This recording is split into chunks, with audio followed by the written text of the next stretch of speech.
Welcome to spark kitchen. இன்றைக்கி வீடியோவில் ஒரு சூப்பரான கேக் ரெசிபி பார்க்க போகிறோம். எல்லார் வீட்லேயுமே அவன் ஓடிஜிலாம் இருக்காது, ஆனால் எல்லார் வீட்லேயுமே இந்த பணியாரக்கல் இருக்கும். அதை வச்சு ரொம்ப ஹெல்த்தியாக முட்டை, மைதா, சுகர்லாம் சேர்க்காமல் சூப்பரான ஒரு ஸ்பான்ச்சியான கேக் எப்படி பண்ணுறதுன்னு தான் பார்க்க போகிறோம். இந்த வீடியோக்குள்ளே போகிறதுக்கு முன்னாடி நம்ம சேனலை சப்ஸ்கிரைப் பண்ணலாட்டி கண்டிப்பாக சப்ஸ்கிரைப் பண்ணிவிட்டு கூட இருக்க பெல் ஐக்கானையும் கிளிக் பண்ணிக்கோங்க. இப்போ வாங்க வீடியோக்குள்ளே போகலாம். இந்த கேக் ரெசிபிக்கு நான் வீட்டில் நல்லா பழுத்த பழமாக 2 வாழைப்பழம் எடுத்திருக்கேன். நீங்கள் என்ன வெரைட்டி வாழைப்பழம் வேணாலும் எடுத்துக்கலாம். பழம் கொஞ்சம் நல்லா பழுத்ததாக பார்த்து எடுத்துக்கோங்க. மீடியம் சைஸாக இருந்தால் 2 பழம் போதும். ரொம்ப சின்னதாக இருந்தால் 3 எடுத்துக்கோங்க. இல்லை ரொம்ப பெருசாக இருந்தால் 1 போதும். இந்த மாதிரி ஒரு பவுலில் தோலெலாம் எடுத்துகிட்டு சேர்த்துட்டு ஃபோக் வச்சு நல்லா மசிச்சுக்கலாம். உங்களுக்கு ஃபோக்கில் மசிக்கிறதுக்கு கஷ்டமாக இருந்துச்சுன்னா மிக்ஸி ஜாரில் சேர்த்து லைட்டாக பல்ஸ் மோடில் போட்டு ஒரு 2 டைம் ஓட்டினீங்கன்னா லைட்டாக இந்த மாதிரி மசிஞ்ச மாதிரி வந்துடும். நான் இதை இந்த ஃபோக் வச்சே நல்லா மசிச்சு எடுத்துக்க போகிறேன். இந்த அளவுக்கு நல்லா ஃபைனாக மசிச்சிட்டேன். இப்போ இது கூட 4 டேபிள் ஸ்பூன் நாட்டு சக்கரை சேர்க்க போகிறேன். சேர்த்துடலாம். கூடவே 2 டேபிள் ஸ்பூன் தயிரும் சேர்த்துக்கலாம். சேர்த்துட்டு ஒரு விஸ்கு வச்சு அந்த நாட்டு சக்கரை கரையிற அளவுக்கு நல்லா மிக்ஸ் பண்ணி விட்டுறலாம். வீட்டில் வாழைப்பழமாக இருந்துச்சுன்னா அதை டெய்லி வாழைப்பழமாக சாப்பிட்றதுக்கு பதிலாக ஒரு நாளைக்கு இந்த மாதிரி ஒரு கேக் செஞ்சு சாப்பிட்டு பாருங்கள். ரொம்ப சூப்பராக இருக்கும். இதுக்கு எலக்ட்ரிக் பீட்டரு, அவன் அதெல்லாம் எதுவுமே தேவையில்லை. வீட்டில் பணியாரக்கல் இருந்துச்சுன்னா போதும். 5 நிமிஷம் தான் இதை மிக்ஸ் பண்ணுறது. திருப்பி அது பேக் ஆகிறதுக்கு 5 நிமிஷம் போதும். 10 நிமிஷத்தில் சூப்பரான ஒரு கேக் சாப்பிட்றலாம். அவ்வளோதான், நல்லா மிக்ஸ் பண்ணி எடுத்துட்டோம். இப்போ கூடவே 1/2 டீஸ்பூன் போல் வெனிலா எசன்ஸ் சேர்த்துருக்கேன். அது கூடவே 2 டேபிள் ஸ்பூன் நெய்யை உருக்கிட்டு சேர்த்துக்கோங்க. நெய் ரொம்ப கெட்டியாக இருந்துச்சுன்னா அதில் நெய்க்கு பதிலாக நீங்கள் பட்டரை கூட உருக்கிட்டு ஒரு 2 டேபிள் ஸ்பூன் சேர்த்துக்கலாம். சேர்த்துட்டு அதையும் நான் நல்லா மிக்ஸ் பண்ணி விட்டுறலாம். அந்த நெய், வெனிலா எசன்ஸ் எல்லாமே சேர்ந்து மிக்ஸ் ஆகிற அளவுக்கு நல்லா ஸ்மூத்தாக அப்படியே மிக்ஸ் பண்ணிகிட்டே இருந்திங்கன்னா சூப்பராக மிக்ஸ் ஆகி வந்துடும். இப்போ இது கூட சின்னதாக ஒரு சல்லடை வச்சுட்டு 1/2 கப் கோதுமை மாவு எடுத்திருக்கேன். நான் மெஷர்மெண்ட் கப்பில் தான் அளந்து எடுத்திருக்கேன். இதை இது கூட சேர்த்துடலாம். கோதுமை மாவில் லைட்டாக தூசி கட்டிலாம் இருந்துச்சுன்னா அதை சளிச்சிட்டு சேர்க்கும்போது கரெக்டாக இருக்கும். கூடவே ஒரு 1/4 teaspoon baking powder, 1/4 teaspoon baking soda, 1/4 teaspoon salt சேர்த்துக்கலாம். சேர்த்துட்டு இதை நல்லா சளிச்சு விட்டுடலாம். சளிச்சிட்டு சேர்த்திங்கன்னா ட்ரை இன்க்ரீடியண்ட்டை மட்டும் கேக் பேக்காகி வரும்போது கட்டிலாம் இல்லாமல் நல்லா ஈவனாக வரும்.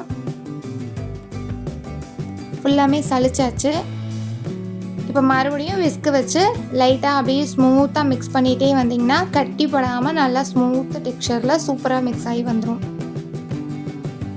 ஸ்டார்டிங்கில் கொஞ்சம் திக்காக இருக்க மாதிரி, கட்டியாக இருக்க மாதிரி தான் இருக்கும். ஆனால் லைட்டாக அப்படியே மிக்ஸ் பண்ணிகிட்டே இருந்திங்கன்னா கொஞ்சம் கொஞ்சமாக அப்படியே லூஸ் ஆக ஆரம்பிச்சிடும்.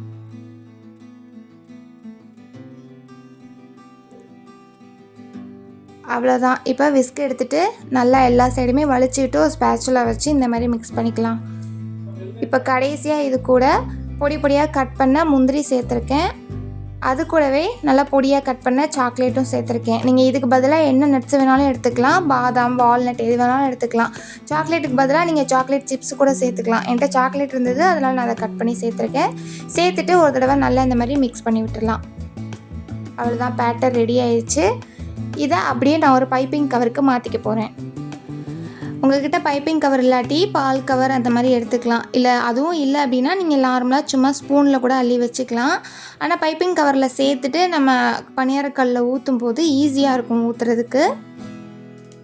உங்கள்கிட்ட இது இல்லை அப்படின்னா நீங்கள் ஒரு ஸ்பூன் வச்சுட்டு கூட பணியாரக்கல்லில் ஊற்றி எடுத்துக்கலாம்.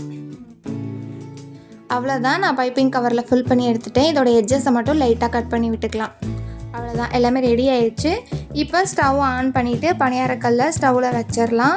லோ ஃப்ளேமில் வச்சுருங்க. குழி ஃபுல்லாமே கொஞ்சமாக நெய்யை தடவிக்கலாம். நமக்கு எடுக்கிறப்ப ஈஸியாக இருக்கும். ரொம்ப நெய் நம்ம பணியாரத்துக்கு ஊற்றுற மாதிரி ஊற்றக்கூடாது. லைட்டாக அப்படியே ஒரு தடவை தடவி விட்டிங்கன்னா கரெக்டாக இருக்கும். இப்போ இதுக்கு மேலே நம்ம ஃபில் பண்ணி வச்சுருக்க பேட்டரை கொஞ்சம் கொஞ்சமாக ஃபில் பண்ணிக்கலாம். குழி ஃபுல்லாகிற அளவுக்கு பண்ணிடாதீங்க. 3/4வாசி இருக்கிற அளவுக்கு பண்ணினா கரெக்டாக இருக்கும். இதே மாதிரி நம்ம எல்லா குழியிலையுமே ஃபில் பண்ணிக்கலாம். இது செய்கிறது ரொம்ப ஈஸி.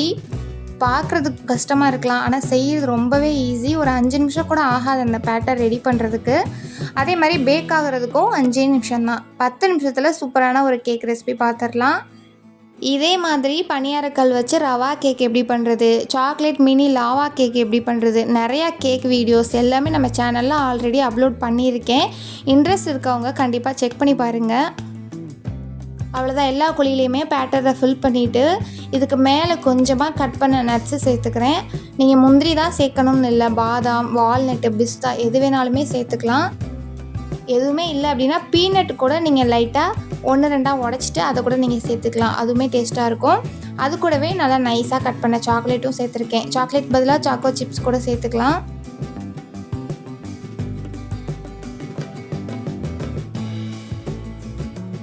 ஃபுல்லாமே சேர்த்தாச்சு. இப்போ இதை ஒரு மூடி போட்டுடலாம். மேலே நெய்யெல்லாம் எதுவுமே விட தேவையில்ல, நீங்கள் ஃபஸ்ட்டு கீழே அப்ளை பண்ணுறதோடு விட்டுறணும். மூடி போட்டு கரெக்டாக 5 நிமிஷம் லோ ஃப்ளேமில் ஸ்டவ் இருக்கணும். 5 நிமிஷம் கழித்து மூடியை ஓப்பன் பண்ணிடுங்க.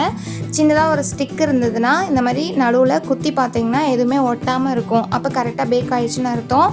முக்கியமான குறிப்பு, லோ ஃப்ளேமில் வச்சு 5 நிமிஷம் தான் பேக் பண்ணணும். நீங்கள் அதிகமாக விட்டுட்டிங்கன்னா அடியில் கருகி போயிடும். கரெக்டாக 5 நிமிஷத்தில் நீங்கள் அதை ஓப்பன் பண்ணி பார்த்துருங்க. எடுக்கிறதுக்கெலாம் ரொம்ப கஷ்டமே இல்லை, லைட்டாக இப்படி தொட்டிங்கனாவே சூப்பராக லட்டு மாதிரி வந்துடும். இந்த ரெசிபியை மட்டும் அவங்க பசங்களுக்கு செஞ்சு கொடுத்தீங்கன்னா, வீட்டில் வாழைப்பழம் இருந்ததுன்னா கண்டிப்பாக இதே தான் செய்ய சொல்லுவாங்க. அவ்வளோ டேஸ்ட்டாக இருந்துச்சு, அவ்வளோ பிடிச்சிருக்கும்.